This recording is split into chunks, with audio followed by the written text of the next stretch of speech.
Et tout de suite, place à notre chronique reporter. C'est avec vous, Erwan Manac. Bonjour. Bonjour. Alors, cette semaine, vous publiez une vaste enquête sur la pollution des rivières. Oui, c'est une enquête de plusieurs mois menée avec nos partenaires Médiacité, WeReport et Mémoire Vive sur la présence de micropolluants dans l'eau des rivières.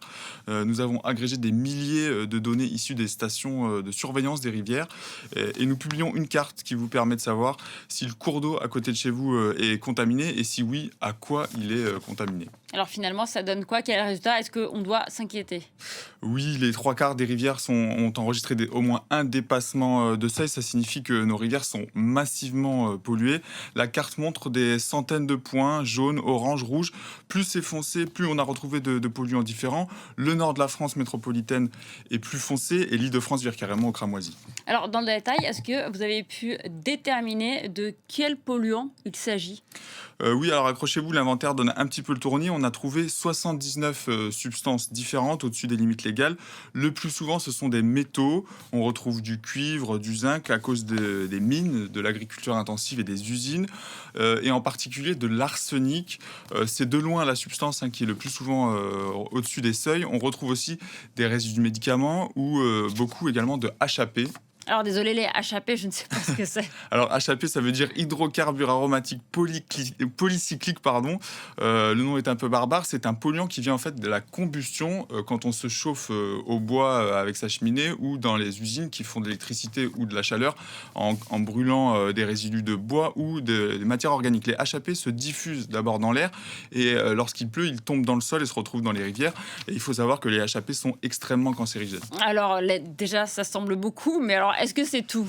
Alors non, la liste est potentiellement sans fin. On retrouve également les fameux PFAS, c'est des molécules qui sont extrêmement persistantes, les fameux polluants éternels, à l'image du difluphénylcanyle, un herbicide qui dépasse les seuils dans un prélèvement sur 6.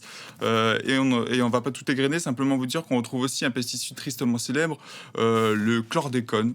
Alors justement, on le connaît bien outre-mer, hein. Cet insecticide était utilisé dans les bananeraies jusqu'en 1993. Oui, et on en trouve encore aujourd'hui des traces. 36 dépassements ont été constatés dans les cours d'eau de la Martinique.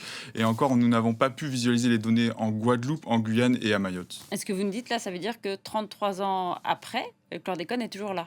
Oui, et c'est une des leçons de cette enquête. On retrouve dans nos rivières des molécules qui sont interdites de longue date. Un autre exemple, une molécule qu'on appelle l'atrazine, interdite depuis près de 25 ans. Il reste encore des traces de cette molécule Et dans nos qu'est-ce que ruisseaux. ça pose comme problème, cette pollution-là? D'une part, ça contamine les écosystèmes et la vie animale, mais ce sont aussi des eaux qui sont utilisées pour irriguer les cultures et qui, par les produits qui poussent, vont se retrouver dans notre assiette. Ils pénètrent également la nappe phréatique. Mais du coup, si je comprends bien, est-ce que ça veut dire que je peux retrouver ces polluants quand j'ouvre l'eau de mon robinet? Oui, parce que déjà une partie de l'eau prélevée pour le réseau d'eau potable provient des eaux de surface, un tiers environ. Et ces eaux sont certes traitées, mais toutes les substances, notamment les fameux PFAS, qui sont des substances assez prises en compte assez récemment, ne sont pas éliminées. Toutes les substances ne sont pas éliminées. Et est-ce que ce problème est pris en compte par les autorités? Et en l'occurrence, qu'est-ce qu'elles font? Alors le problème en réalité est assez bien connu, ça fait 26 ans qu'on surveille et qu'on essaye d'améliorer la qualité de l'eau de nos rivières, mais les mesures nécessaires ne sont jamais réellement prises. On prend du retard sur nos objectifs, on régresse même quand on voit que les prélèvements récents sont en fait pires qu'en 2019. Alors, on imagine qu'il y a des sanctions pour les pollueurs? Alors souvent, rien ou si peu, les responsables sont en réalité rarement inquiétés. Le seul chiffre qui permet de s'en apercevoir, le nombre d'atteintes à l'environnement en France représente à peine 0,4% des condamnations au correctionnel, c'est infime. La plupart du temps, les infractions, lorsqu'elles sont constatées, se règlent par une simple mise en demeure ou plus rarement des amendes. Ça signifie que le pollueur paye et parfois recommence. Alors ce qu'il faut bien quand même réaliser, c'est que ce n'est pas un petit problème. Nous assistons en France à une épidémie de cancer qui est massive, il faut quand même le dire. Il y a 6 types de cancers qui sont en progression chez les jeunes, donc sans rapport avec un vieillissement de la population ou des pratiques individuelles comme le tabagisme ou l'alcoolisme qui sont en recul dans cette génération.